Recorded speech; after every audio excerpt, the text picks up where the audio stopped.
Robert Hernandez, Reaper's alleged husband. He's currently confined and content, serving life sentence for capital murder. He is not eligible for parole until December 1st, 2036 at the age of 61. The possibility of this actually happening is non-existent, largely due to Reaper's own actions. Not only will the victims and their families be there with impact statements, but they will be backed by an online army who has witnessed Reaper yank any accountability he's taken by dragging and slandering his victims across 3 social media platforms.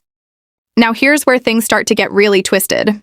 There's no marriage on file at J.B. Connolly Maximum Security Prison for a Robert Hernandez, nor is there one filed with the county or neighboring counties. In fact, every picture posted is poorly photoshopped. None include the silly background and bad lighting that so many of us have witnessed on visitation day. I wonder why? It's because if you're not family or married, visitation is only held behind glass. Still, even to visit behind glass, background checks for visitors are performed to look for 2 things: outstanding warrants and existing criminal history. And we all know Reaper's had an outstanding warrant since September of 2023. So, no marriage license or silly prison photos. An outstanding warrant for almost 2 years resulting in no visitation, and the fact she has lived 17 hours and 1,135 miles away. Did you get married? Oh, this is just my curiosity. Yeah. When you got married, do they have a little chapel in the They do. prison? Okay, He actually runs it. I was thinking it was like in the, I was going to say break room, but that's not the right word. Visitation room or in a chapel. So they will do it in the visitation room if people want it in there. Yeah. Like if you're not religious or whatever. But of course, we had it in the chapel. That's awesome. I'm so glad that they have a place of work. How embarrassing, Reaper. He won't marry you, will he? You see, prisons have strict rules on these kinds of things. Every Texas prison performs marriages in the visitation area. There are no exceptions. And the whole confidential marriage licenses, yeah, that's bullshit too. Not only do they not offer them in Texas, Robbie doesn't meet the requirements. Makes you wonder how included old Robbie is in this whole relationship. And if he has any idea Tara has single-handedly sabotaged his chances for parole when it comes up in a decade. Imagine fucking someone's chance at freedom, but speaking about them like they're fucking free. The delusion and obsession is worthy of a 5150, a research study at the least. To call someone you never dated your first love, weird. To claim you were reunited through a love child that hates the both of you, pathetic. Lastly, to converse with the internet like ol' Robbie is over in the next room and not over 1,000 miles away, trapped behind triple-planed glass, cinder block walls, fortified fences with AR-15s aimed, is mental. If someone can fabricate this much about their own life, how is any information they vet credible? Well, no, because I'm still trying to convince my fiance to let us move to either South Dakota or Norway, and he's not doing either one. You're 110% right. He is not doing either one. We're going to buy a ranch when I move to Texas, and I'm trying to convince my fiance after the wedding to let me start a cat rescue, and he is just so hesitant on it because he's a dog person. Let him out to go house shopping with you? Yeah, my fiance's growing his beard out until I told him I was going to braid it, and then he cut it, and now he's trimming it. I want to braid it so bad. Yeah, I'll wait till he's asleep one day.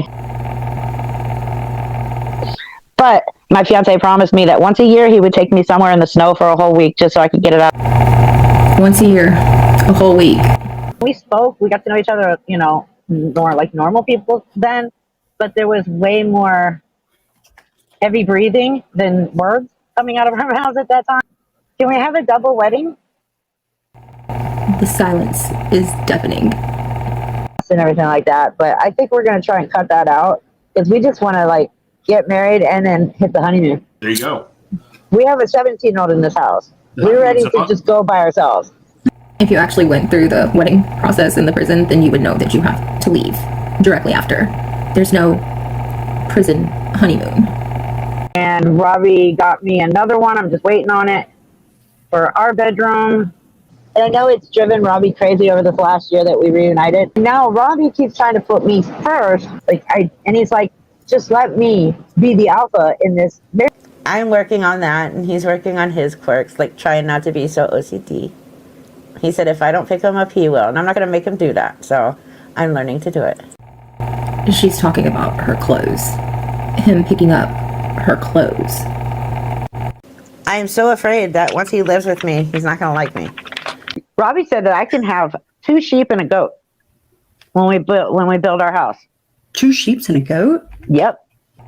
You do realize by the time he gets out, if he ever gets out, the only house that you're going to need is an assisted living. My fiance had his kidneys tested after he had, after we reconnected, and I told him, I have systemic lupus and everything. And he's a perfect match for you? Yes. My fiance woke me up this morning at 6:30. I mean, we had our coffee together and we had our me time, and then I can tell you about that. My fiance is a minister for one of the prisons in Texas. Yeah, I mean, if you have something to say about it, you can. He's a minister in the prison. He absolutely loves it. He loves going there. He loves doing his ministry there. There's always something. There's always something, I mean, but he's very good about being there for all of the inmates. Like, he's the first one that they call when an inmate is, feeling suicidal or they just need to talk. He's there in a heartbeat. He will be right there by their side. He absolutely loves his job. You're damn right he's there 24 hours a day, 7 days a week. I went to church with just Robbie and me. After I see my husband tomorrow, I'm fine with a conversation. Oh, Sean, I'm just lonely because he's working. And I won't see him all night. Because I won't be able to talk to him either. There's no cell phone signal in there. Because he's a minister at the prison. He won't be home. Well, of course he won't be home. Not your home. He is home. His home. I'm going to go hang out with the husbands fixing the call. Because my husband likes spending time with me still. All your husband has his time. He would spend it with anybody. Does he have to beg you for food? No. I actually just sent him a nice big commissary list. Why not just be honest and give credit where credit is due? My supporters just filled a nice big commissary list. Is it because some of them wouldn't agree with it? You couldn't provide the supply to meet his demands, and then he'd have to do what every other inmate has to do, find a prison bunny and trap it? As much as you gaslight people, can you really not tell when you're being gaslit? My husband's working tonight. I'm lonely. He's a minister at the prison. And I guess something happened, so he has to be there. And let me ask, I'm just curious, is this the time that you chose to move to Texas and live in your car down the street from his prison and they went on lockdown? That didn't work out too good, did it? Homeless by choice, so you could see a man an hour a week behind glass. And it didn't even work out that way because of the lockdown. You sure have a lot to say about how other people parent. I personally despise women who put men before their children, but this is another level. You made the decision to take your autistic son and your 2 cats and live in a car. And you're a better mother how? Because you didn't get caught? You do realize because of your son's disability, had you got caught in Texas, that would have been a felony? Weren't you just dragging Victoria a few months ago for a misdemeanor charge? There's a lot more bullshit that went on in that little trip, but videos can only be so long. Questions. Ripsy, what's the best vibrator? My fiance, actually. Robbie won't go an hour without telling me he loves me. Donald, me and Robbie, every hour. I mean, literally, he will go every 15 minutes and say, I love you. And I'm like, oh, I love you too. Mm-hmm. Or I'll go, I love you. And he's like, oh, I love you too. There's not an hour that goes by that we haven't said it 20 times. How do you not? Better than you. You sat in a basement for 5 years crying over Robbie. I did, though. I'm not going to lie. It took me 5 years to start dating again after me and Robbie broke up. And technically, did we even break up? I can't answer that. No, because you never dated. You psycho. He was engaged and then married in this short time that you said that y'all were dating. You have a serious problem with lying, Tara. And it's not going to get better until you recognize it, people stop enabling it, and then you go and get professional help and work on it. Hope not. I ain't afraid to kick her ass this time. Well, I was pregnant last time. I wasn't going to fight her. That was the surviving victim. She just threatened to kick her ass. Her husband beat, stalked, berated, isolated her for almost 2 years. On the 3rd time when she tried to flee from him, he broke into her best friend's house to try to kidnap her and brutally murdered her best friend. Even after those events, and 27 years later, you're still a sad, jealous bitch that threatens someone who wants nothing to do with you or him on fucking a social media platform. Are you serious, you gross bitch? Tell me you're not a sad, jealous, random piece of ass without telling me you're a sad, jealous, random piece of ass. You can go to prison for this comment. In fact, I begged her to take legal action. And she still may. There's no statute of limitations. Stupid comments like that is exactly what I'm talking about, though. He was the one that got away. Like, you know, there's always that person that, even though when you knew you were in love with that person, that was your soulmate, something happened. Something happened. Again, yeah, he got married and hauled ass away from you. And then you spend the next 26 years married to somebody else for 13 of those years. An entire marriage, all you think about is that person and what they're doing and how you can find them and how you can reach out.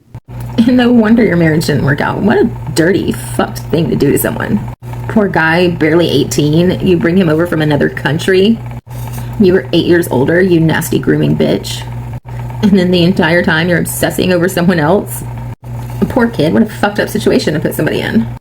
I do have to say, though, I think this one was definitely you and not him. Because the upgrade, don't get me wrong, looks aren't everything. But you can't sit at home with this shades drawn, Tara, obsessing about a guy who was never really yours and expect a marriage to work out.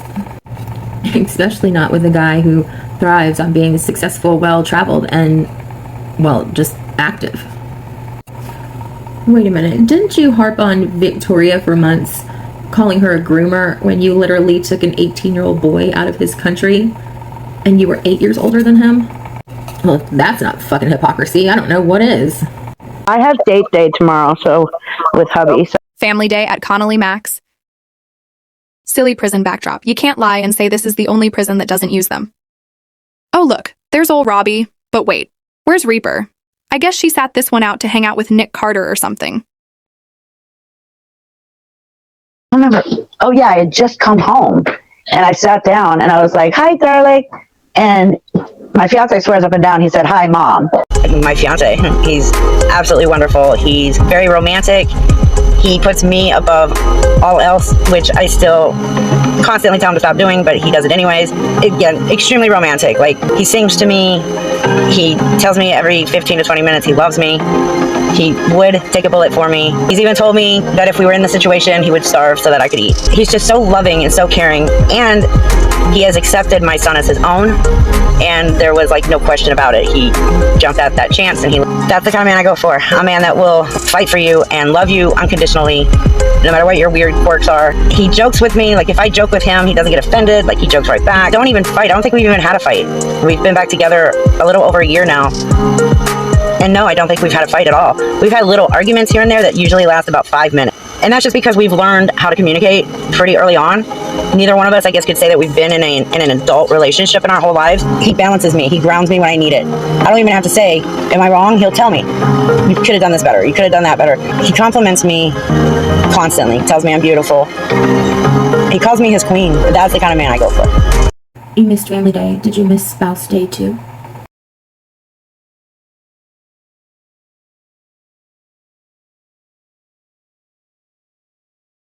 Surprise, surprise, no Reaper. Maybe because you have to be legally married to attend. Blood type, our kidneys match. So not only a perfect match in life together, but we're a perfect match if I need a kidney. And it couldn't have worked out better. I hope Robbie doesn't see this.